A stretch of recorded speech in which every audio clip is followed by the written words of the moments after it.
Hi, my name's Kavya, and this is my project about my favorite part of the brain, which happens to be the hippocampus. So the reason why the hippocampus is my favorite part of the brain is because in high school I was very interested in memory and the hippocampus after having taken the IB psychology class.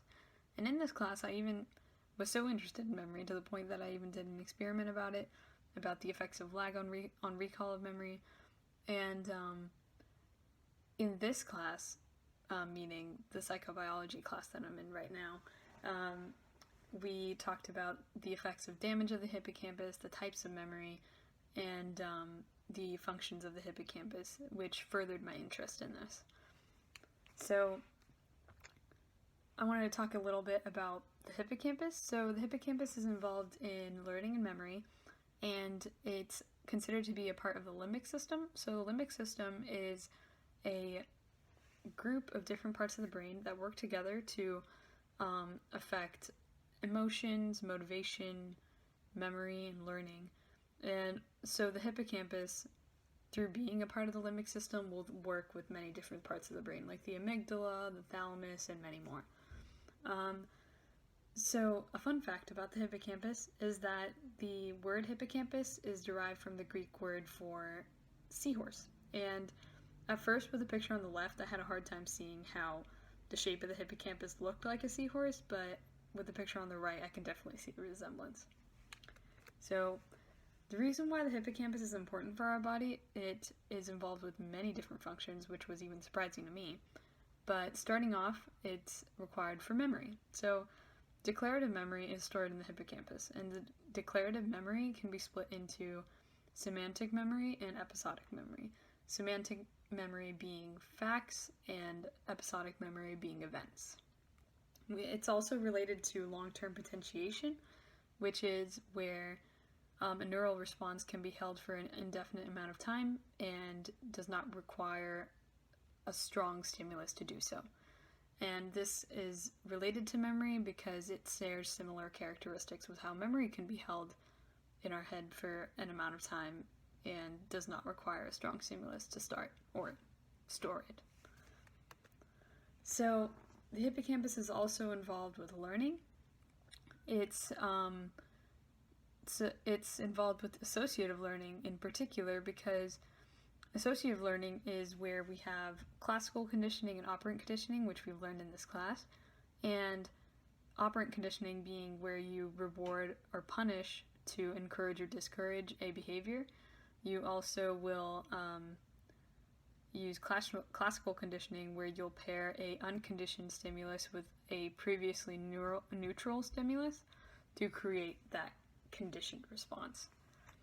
And this is related to the hippocampus through pyramidal cells, which are a part of the hippocampus and are considered excitatory neurons that carry out associative learning.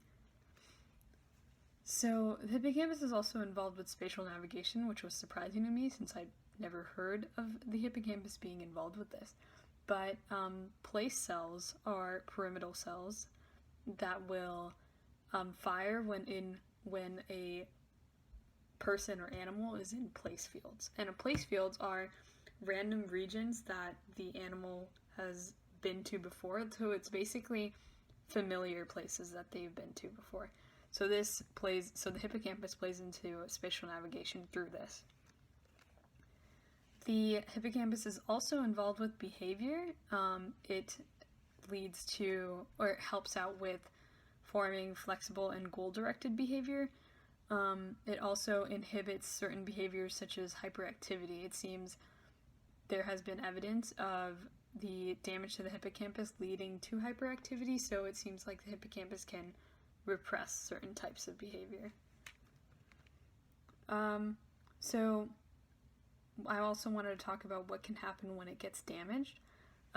So with patient HM is a good example of what can happen with removal of the hippocampus. So he had issues with creating new declarative memory, so he couldn't really create new memory about any sort of facts and events. On the other hand, he could remember past events, so he had his long-term memory intact, which is stored elsewhere in the brain in the various parts of the cerebral cortex, And he also had his procedural memory intact, such as like riding a bike. So those are stored in the basal ganglia or the cerebellum. So patient HM was very interesting because it taught us about what the hippocampus can do, but also taught us that memory are stored not only in the hippocampus, but other parts of the brain. So what can lead to this damage? It can be traumatic injury, it could be Alzheimer's disease with the plaque buildup that is caused by Alzheimer's, it could be epilepsy, which is interesting since we don't really know as to why, but 50 to 75% of people with epilepsy have damage to their hippocampus. And lastly, severe depression can lead to a decrease in volume of the hippocampus. So here are my references. And this was a really fun project where I got to learn a lot about the different functions of memory of the hippocampus and what can happen when it's damaged. And thank you for listening.